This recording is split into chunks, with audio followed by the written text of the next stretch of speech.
CTV Calgary, local breaking news.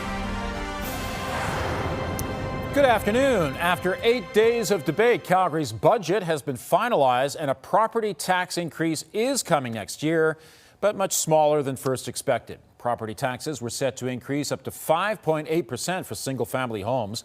Council is dipping into reserves, so property taxes will only rise about 1.6%, or about $4.50 a month for the typical home.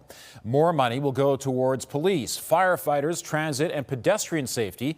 Officials committed tens of millions of dollars to the Northeast Athletic Complex and other recreation facilities. $9 million was cut from the city's climate department.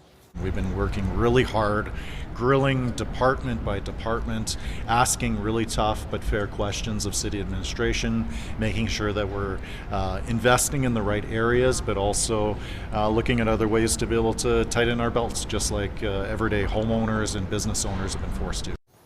Property tax assessments will come out in January, and the province's share of property taxes will come early next year as well. Two Alberta cabinet ministers say money played a role in using the notwithstanding clause to end the teacher strike. In a letter to constituents, Infrastructure Minister Martin Long says the government could not risk allowing the labor dispute to go to arbitration because it could have cost the province hundreds of millions of dollars in extra costs.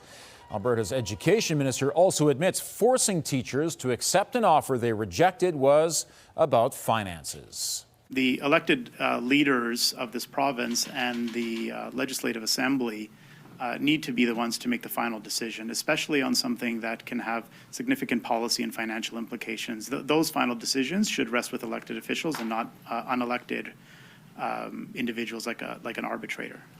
The head of Alberta's teachers union calls the minister's comments disturbing and claims it's an admission by the government that the education system is underfunded.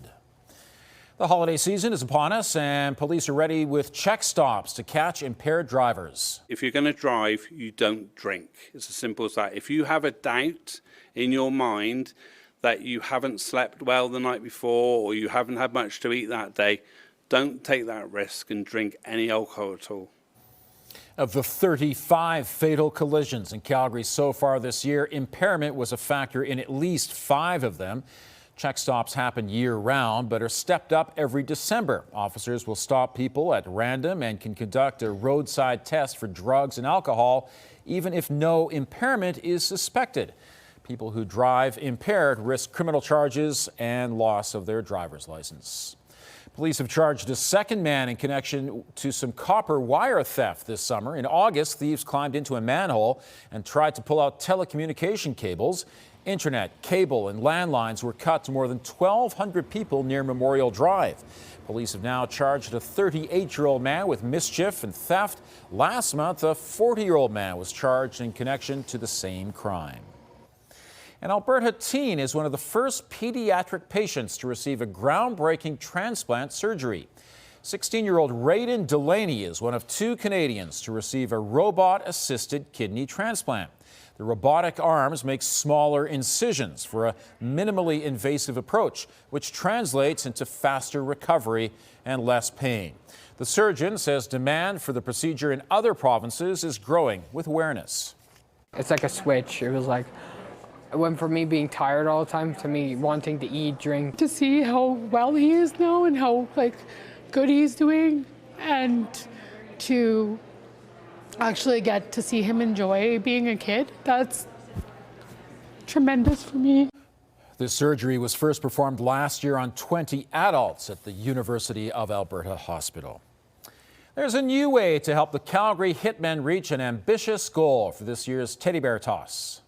Carson Wetch sends the message, teddy bears, take flight. Last year, fans tossed more than 22,000 stuffed animals onto the ice when the Hitmen scored their first goal. This season, the goal is 30,000 bears for the event's 30th anniversary. For the first time, the team is offering a chance to donate a virtual bear for $10 if you can't make the game at the Saddledome on Sunday. To donate in advance, go to hitmenhockey.com. Lainey Wilson will be among the headliners at next year's Country Thunder in Calgary. You know there ain't no wrong way to drive my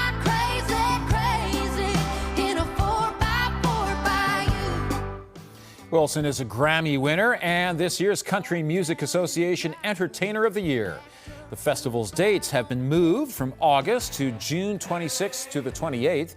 The other headliners are CMA Vocal Group of the Year, the Red Clay Strays, and Kane Brown. Once again, the festival will be at the Confluence Historic Site.